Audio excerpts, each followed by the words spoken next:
Hebrews 22.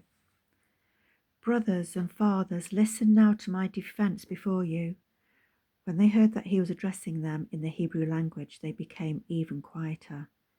He continued, I am a Jewish man, born in Tarsus of Cilicia, but brought up in this city at the feet of Gamaliel, and educated according to the strict view of our patriarchal law.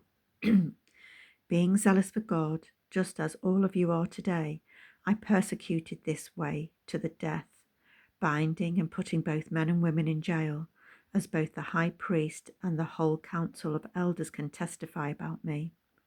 Having received letters from them to the brothers, I was traveling to Damascus to bring those who were prisoners there to be punished in Jerusalem. As I was traveling and near Damascus, about noon, an intense light from heaven suddenly flashed around me. I fell to the ground and heard a voice saying to me, Saul, Saul, why are you persecuting me? I answered, Who are you, Lord? He said to me, I am Jesus the Nazarene, whom you are persecuting.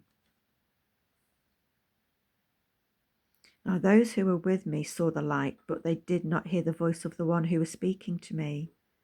Then I said, What should I do, Lord? And the Lord told me, Get up and go into Damascus, and there you will be told about everything that is assigned for you to do. Since I couldn't see because of the brightness of that light, I was led by the hand by those who were with me and came into Damascus. Someone named Ananias, a devout man according to the law, having a good reputation with all the Jews residing there, came to me, stood by me, and said, Brother Saul, regain your sight. And in that very hour I looked up and saw him. Then he said, The God of our fathers has appointed you to know his will, to see the righteous one, and to hear the sound of his voice. For you will be a witness for him to all people of what you have seen and heard. And now why delay? Get up and be baptized and wash away your sins by calling on his name. After I came back to Jerusalem and was praying in the temple complex, I went into a visionary state and saw him telling me, Hurry and get out of Jerusalem quickly, because they will not accept your testimony about me. But I said, Lord, they know that in synagogue after synagogue I had those who believed in you imprisoned and beaten. And when the blood of your witness Stephen was being shed, I myself was standing by and approving, and I guarded the clothes of those who killed him.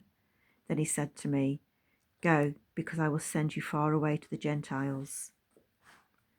They listened to him up to this word. Then they raised their voices, shouting, Wipe this person off the earth. It's a disgrace for him to be alive.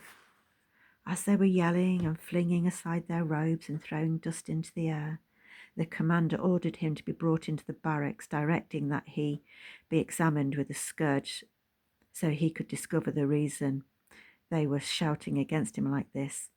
As they stretched him out for the lash, Paul said to the centurion standing by, Is it legal for you to scourge a man who is a Roman citizen and is uncondemned? When the centurion heard this, he went and reported to the commander, saying, What are you going to do? For this man is a Roman citizen. The commander came and said to him, Tell me, are you a Roman citizen? Yes, he said.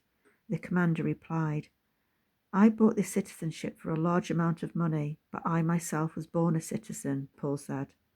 Therefore, those who were about to examine him withdrew from him at once. The commander too was alarmed when he realized Paul was a Roman citizen, and he had bound him. The next day, since he wanted to find out exactly why Paul was being accused by the Jews, he released him and instructed the chief priests and all the Sanhedrin to convene. Then he brought Paul down and placed him before them.